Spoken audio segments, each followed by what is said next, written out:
A very good evening to each and every guest here. My sincere gratitude to IG Sahab, Kim Saraji, who has taken out his precious time. And I know he's very busy since 5 o'clock in the morning. He has been busy and still he is here to give us the blessings. My gratitude to DO Sahab, Yadav ji जो आए हमें आशीर्वाद दिया है और पापा को चरण स्पर्श जिनका आशीर्वाद हरदम मेरे साथ रहता है and of course the family and the St. Joseph family too. Well, today I must tell you something which IG Saab was mentioning. A complete personality, an asset to the society, not the liability. Teachers, can you please manage some silence over there? Teachers, can you manage some silence over there, please? My request. Thank you so much. Of course, हमें assets बनाने हैं इस देश के लिए और उसके लिए ज़रूरी है कि सिर्फ academic excellence नहीं, multifarious excellence चाहिए और उसके लिए एक स्टूडेंट को इसी लेवल से हमें ग्रूम करना होगा. तानिया जो मेरी डॉटर है अभी लंदन से जस्ट पोस्ट ग्रेजुएशन करके आई है और संबल फाउंडेशन में बहुत एक्टिव है. गुड़गांव में इतना हैक्टिक शेड्यूल होता है उसका, 10 घंटे उसको काम करने होते हैं रोज. स्टिल संडे को वो जयपुर आती है. हमारा जो ओल्ड एज होम है, वृद्ध आश्रम है, उससे बहुत जुड़ी हुई है और वहाँ जो 125 प्रभु जी रहते हैं उनसे बहुत जुड़ी हुई है और पूरा दिन उनके साथ रहती है. तो वहीं पे किसी ने पूछा कि तुम में ये कहाँ से आया, एंड शी टोल्ड कि मुझको मालूम है कि मेरी हर बर्थडे कोटा के प्रसन्ना भंडारी जी के अनाथ आश्रम में मनती थी और हर होली हम कोटा के वृद्ध आश्रम में मनाया करते थे. So you can't teach your children by speech. प्रवचन से कुछ नहीं होता, आपको अपना एग्जाम्पल देना होता है. And when you give the example, you don't have to preach. जब आप खुद के एग्जाम्पल से अपने बच्चों को सिखा रहे होते हैं तो आपको उन्हें कुछ कहने की जरूरत नहीं होती. अगर सुबह उठ के आप इस एज में भी अपने फादर और मदर के पैर छूते हैं और आशीर्वाद लेते हैं तो आपको अपने बच्चे से कहने की जरूरत नहीं पड़ेगी कि तुम मेरे पैर क्यों नहीं छूते. They will automatically do it. It will become the culture. जहां तक एक्सीलेंस की बात आती है, हमको बच्चों को सपने देखना सिखाना पड़ता है और सपने भी बिना बाउंड्रीज के. अभी कुछ दिन पहले दिल्ली में एक सेमिनार था जिसमें करीब 500 CBSE स्कूल्स के प्रिंसिपल्स आए थे. I was one of the trainers there and जो टॉपिक था वो यही था कि अब जो जनरेशन आ रही है ये इतनी इन्फॉर्म्ड है कि अभी मैं कुछ भी फैक्ट बताऊंगा आपके बच्चे अभी मोबाइल निकालेंगे और गूगल पे मेरी जानकारी को टेस्ट कर लेंगे और अगर मेरी जानकारी गलत है तो बोल देंगे sir no you are wrong, this is not the fact. So they don't need knowledge, they need how to see the dreams. और मैंने उसमें यही क्वेश्चन पूछा, सारे जो भी प्रिंसिपल्स बैठे थे, मैंने आप आंख बंद कीजिए और अपनी जिंदगी का सबसे बड़ा सपना देखिए. 3 मिनट देता हूं, आंख बंद करके अपनी जिंदगी का सबसे बड़ा सपना देखिए. आप लोग भी कर सकते हैं, अभी हमारे पास 2 मिनट हैं कि आप आंख बंद करके अपनी जिंदगी का सबसे बड़ा सपना देखिए. साइलेंस था. 2 मिनट बाद मैंने पूछा भाई क्या सपना देखा. किसने बोला कि मैंने देखा मैंने फरारी खरीद ली, किसने बोला मैंने बिल्डिंग खरीद ली, मैंने कोई विला खरीद लिया. हैदराबाद से एक प्रिंसिपल थी, उन्होंने बोला मैंने ये सपना देखा कि मैं इस देश की प्रधानमंत्री बन गई हूं. That was really interesting.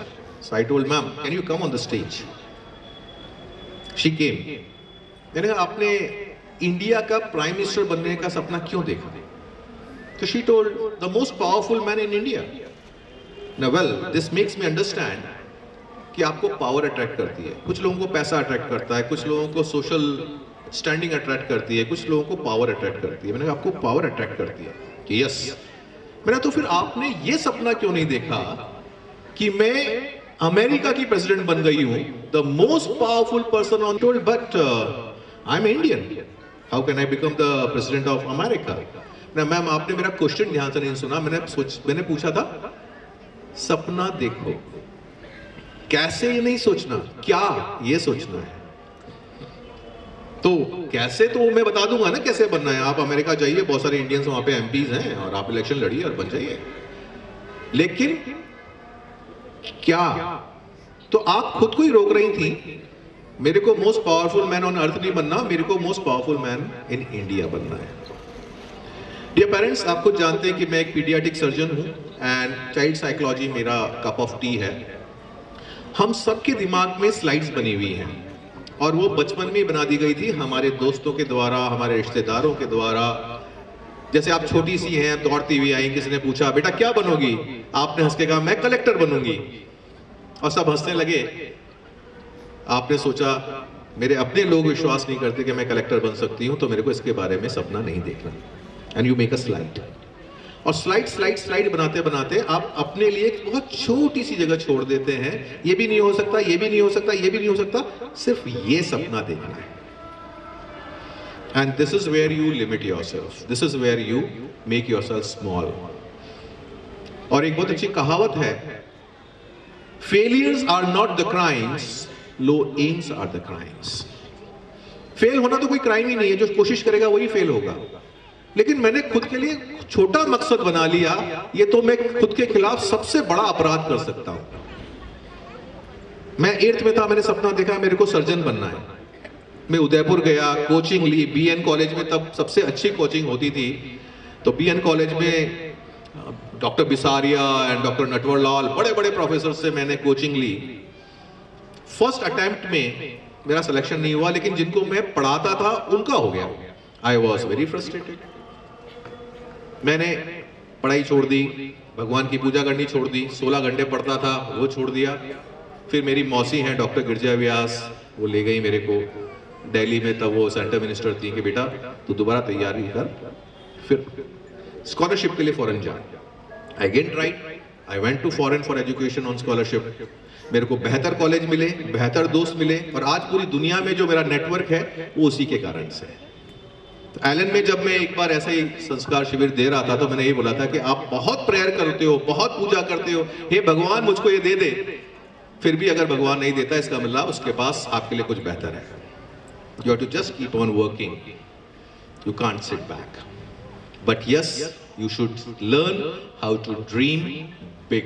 और एज ए एजुकेशनलिस्ट और आईजी साहब और डीओ साहब जैसे जो शख्सियतें हैं, हम सब की ये जिम्मेदारी है कि बच्चों को बड़ा सपना देखना सिखाएं, उनकी दिमाग से वो स्लाइड्स को हटाएं। और वो तभी पॉसिबल है जब हम बार बार कहेंगे you can do it, you can also be here, I was also like you, today I am here, and this is possible for everybody. So हमें ये सोचना है कि हम बाज हैं, हम उन बाज के बच्चे हैं जिनकी पंखों में सबसे ज्यादा ताकत है। हमें सिर्फ एक बार कोशिश करनी है, एक बार घोंसले से निकलना है। आपको मालूम है ना बाज के बारे में, उसकी माँ खुद ही घोंसले से उसको चट्टान के ऊपर से धक्का दे देती है। पहली उड़ान होती है उसकी, उसके पहले वो उड़ा नहीं होता वो बच्चा।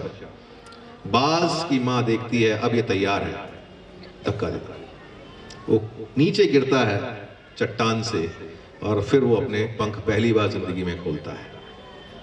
लेकिन वो जानता है कि मैं बाज का बच्चा हूं और मैं उस ऊंचाई को छू सकता हूं।